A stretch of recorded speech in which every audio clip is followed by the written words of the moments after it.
agak ekstrim ini olahraganya, tapi seru. Pertama kali tadi deg-degannya tadi gimana kalau ketembak gitu loh. Tapi ketembak rasanya sakit, tapi nggak sakit banget. Pengen mengulangi lagi.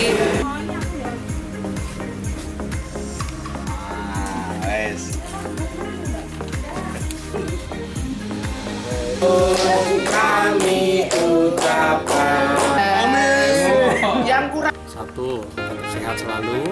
Kedua, yang mungkin teman-teman wartawan yang belum memiliki jodoh segera dapat jodoh. Yang ketiga, selalu ini dapat membangun negeri ini dalam wujud berita-berita yang bagus dan membangun. Yang keempat, terjalin kerjasama yang bagus dengan semua pemuda dan semua masyarakat.